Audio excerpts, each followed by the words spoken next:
பேசும்போது சொன்னாங்க ஒரு ஆணுக்கு பின்னாடி ஒரு பெண் இருப்பாங்க அப்படின்னு சொல்லிட்டு. மேடம் பின்னாடி வந்து இயக்குனர் திரு ராஜகுமாரன் சார் இருக்காங்க. ராஜகுமாரன் சார் பின்னாடி திருமதி தேவயானி மேம் இருக்காங்க. ஸோ அவங்கள அன்போடு பேச அழைக்கிறேன். வாங்க மேம். பிடி செல்வகுமார் சாரோட பாராட்டு விழாக்கு வந்திருக்கும் அனைவருக்கும், இந்த அரங்கத்துல வீட்டிற்கும் மற்றும் இந்த மேடையில வீட்டிற்கும் எல்லாருக்கும் உங்க தேவயானி ராஜகுமாரன் அன்பான வணக்கம். ஆண்கள் விட பெண்கள் தான் அதிகமா தெரியுது. ரொம்ப ரொம்ப சந்தோஷமா இருக்குது. கடைசி வரைக்கும் இருக்கீங்கன்னா எனக்காக தான் இருக்கீங்கன்னு நினைக்கிறேன். என் மேல இருக்கிற அன்புனால தான் இருக்கீங்க. பிடி செல்வகுமார் விட அதிகம் என் மேலதான் அன்பு இருக்குதுன்னு நினைக்கிறேன். அதுதான் நான் நினைச்சிட்டு இருக்கிறேன். ரொம்ப சந்தோஷம் உங்களை எல்லாரையும் இங்க பாக்குறதுக்கு. ரொம்ப ஹாப்பி. 3 கடல் சங்கமம் இருக்கிற ஒரு அழகான ஊர் கன்னியாகுமரி இல்லையா? அந்த ஊர்ல வந்து அவ்வளோ அழகான ஒரு ஊரு. காலையில சூரியன் உதிக்கிறதும் மறையறதும் பாக்குறதுக்கு கோடிக்கணக்கான மக்கள் வந்து இடத்துல கூடி அது பாக்குறதுக்கு ரசிக்கிறதுக்கு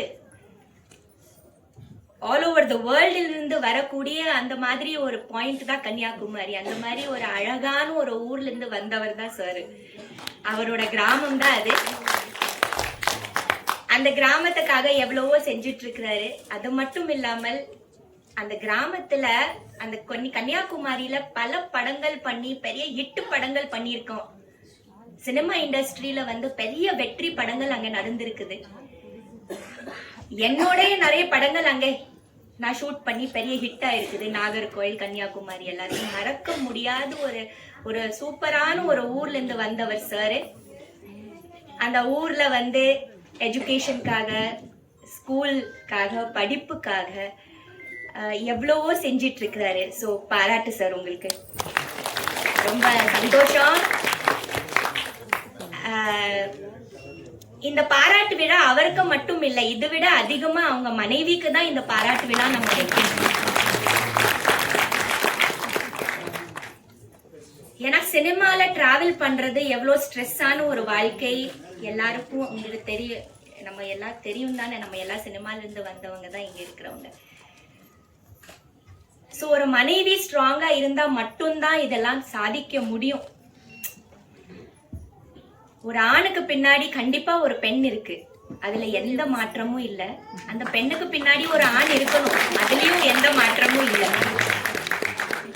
சோ அவரோட வெற்றி இன்னைக்கு இருக்குதுன்னா, இல்ல இந்த பாராட்டு இருக்குதுன்னா, அதோட 50% or 70% பாராட்டு அவர் மனைவிக்கு தான் போய் சேரும். அதுல எந்த மாற்றமும் இல்ல. ஆமா, அதுதான் ரொம்ப உண்மையானது. ஏன்னா இந்த 25 வருஷம் 30 வருஷம் எவ்வளவு வருஷம் அவர் கடந்து இந்த இண்டஸ்ட்ரியில இருக்காரு. அதுல எவ்வளவோ அப்ஸ் அண்ட் டவுன்ஸ், எவ்வளவோ போராட்டம், எவ்வளவோ ஸ்ட்ரகிள்ஸ். அந்த எல்லா ஸ்ட்ரகிள்ஸ்குள்ள அவர் கூட ஒத்துணையா இருந்து அதெல்லாம் பார்த்துட்டு இப்போ ஒரு சிரிச்சு முகத்தோட இங்க உட்கார்ந்து இருக்காரு பாரு. அதுதான் அவரோட பலம். அவங்க மட்டும் உடைஞ்சிருந்தா இதெல்லாம் கண்டிப்பா நடக்காது. சோ அந்த பாராட்டு கண்டிப்பா அவங்களுக்கு அவரை விட அதிகமா போய் சேரணும். அவர் இன்னைக்கு ஸ்ட்ராங்கா இருக்காரு. இதெல்லாம் செய்ய முடியுதுன்னா அவங்களோட அந்த சப்போர்ட்னால்தான். இல்ல நான் இருக்கிற பின்னாடி நீங்க உடையாதீங்க, உங்களுக்கு நான் இருக்கிறேன் அப்படி சொல்றதுனால தான் நினைக்கிறேன் நானு. இல்லையம்மா? கண்டிப்பா அது உண்டு இல்லையா? கண்டிப்பா. சோ இந்த பாராட்டு உங்களுக்கும் தான், அவரை விட உங்களுக்கு தான் அதிகம். ஓகே. 1-2 நிகழ்ச்சியில சார் எனக்கு கூப்பிட்டு இருக்காரு, நான் போயிருந்தேன். சினிமால கூட நான் நடிக்கும் போது எனக்கு நிறைய பிஆர்ஓஸ் நான் நேர்ல பார்ப்பேன். டைமண்ட் பாபு சார், நம்ம மௌனம் ரவி சார், ரியா சார், இந்த மாதிரி நிறைய பேர் கூட நம்ம பேசுவோம் ஏதோ. பட் பிடி செல்வகுமார் சார் நான் பார்த்தோம் இது பண்ண ஞாபகமே இல்லை எனக்கு. ஏன்னா அவர் வந்து இந்த மாதிரி முன்னாடி நான் பார்த்து ஐ திங்க் பேக்ல தான் நிறைய ஒர்க் பண்ணுவாரு. So cinema is a big family. ஒருத்தரோட வெற்றி இதுல சொல்லவே முடியாது. சினிமா வந்து ஒரு குடும்பம். எல்லாரோட இது இருந்தா மட்டும்தான் வெற்றி ஆக முடியும். அத ஒருத்தரோட சொந்த வெற்றின்னு சொல்லவே முடியாது. It's a team work. ஒரு ப்ரொடியூசர், ஹீரோ, ஹீரோயின், டைரக்டர் இவங்க எல்லாம் வந்து தெரிவாங்க. ஆனா பேக் ஸ்டேஜ்ல இருக்கிறவங்க எவ்வளோ பேர் நம்ம சொல்லவே மாட்டோம், அவங்க பத்தி பேசவே மாட்டோம். அந்த மாதிரி தான் பிஆர்ஓஸ், மேனேஜர்ஸ் எவ்வளவோ பேர் இருக்காங்க. அதனால படங்கள் வெற்றி ஆகுது, ஹீரோஸ் ஆகுறா, ஹீரோயின்ஸ் பெரிய ரேஞ்சில் போறாங்க, டைரக்டர்ஸ் பெரிய டைரக்டர்ஸ் ஆகுறாங்க. ஆனா அதுக்கு எல்லாத்துக்கும் அவங்களோட வெற்றிக்கு காரணம் ஒரு பிஆர்ஓ, அவங்களோட டேட்ஸ் பார்க்குற ஒரு மேனேஜர், அந்த போராட்டம், அங்கே அனுப்பணும், இந்த டேட்டை பார்க்கணும், அந்த ஷூட்டுக்கு அனுப்பணும், கெட்ட பேர் வாங்கக்கூடாது, அதே மாதிரி எல்லாமே அழகா நடந்துக்கணும், நம்ம நல்ல பேர் வாங்கணும், ஹீரோ நல்ல பேர் வாங்கணும், எங்கேயுமே ஹீரோயின் கூட நல்ல விஷயமா எவ்வளவோ சமாளிச்சுட்டு போறதுக்கு ஒரு பிஆர்ஓ, ஒரு மேனேஜர், ஒரு ஆர்டிஸ்ட்க்கு எவ்வளோ முக்கியமானது இல்லையா? அப்பதான் அந்த வெற்றி கிடைக்கும். ஸோ அந்த அளவுக்கு அவர் ஹார்ட் ஒர்க் பண்ணியிருக்காரு. எனக்கு யாரும் பிஆர்ஓ, மேனேஜர்னா என்னோட அம்மா தான் எல்லாமே பார்ப்பாங்க, என்னோட டேட்ஸ் பார்ப்பாங்க, அம்மா தான் எல்லாமே. ஆனா ஒரு குடும்பமா நாங்க நிறைய ஒர்க் பண்ணியிருக்கோம், நான் நிறைய பார்த்திருக்கேன். ஸோ அதை தனிப்பட்ட முறையில ஒருத்தரோட வெற்றி நம்மளால சொல்லவே முடியாது. ஒரு சினிமா, ஒரு குடும்பம். இன்னைக்கு கூட பாருங்களேன், மாலை மலர் கங்காதரன் சாரை பார்த்தேன். எவ்வளோ வருஷங்கள் கழிச்சுட்டு நான் இன்னைக்கு அவரை பார்த்தேன். மாலை மலர்ல பத்திரிகை, எவ்வளோ பெரிய பத்திரிகையில அவர் வந்து பெரிய ரிப்போர்ட்டர், அப்புறம் தினத்தந்திக்கு போனாரு. பட் இன்னைக்கு அவர் பார்க்கும்போது எவ்வளோ சந்தோஷமா இருந்தது. ராஜா போட்டோகிராஃபர் பாருங்க, இவரு எவ்வளோ வருஷம் கழிச்சுட்டு இப்பதான் பார்த்தேன். நீ வருவாயன, சூரிய வம்சம் எல்லாம் எவ்வளோ படங்கள்ல நீ வருவாயனா அப்ப சின்ன பையன் அதில் நடிச்சிருக்காரு. இந்த மாதிரி ஒரு ஃபங்க்ஷன் தான் இருந்தாதான் ஒருத்தரை நம்மளால சந்திக்க முடியும். சந்தோஷமா இருக்குது. இப்ப இந்த மேடையில இருக்காரு பாருங்க கதிரேசன் சார், நானும் அவரும் வந்து ஒன்னாவே எலெக்ஷன்ஸ்ல நின்னோம், ஜெயிச்சோம்.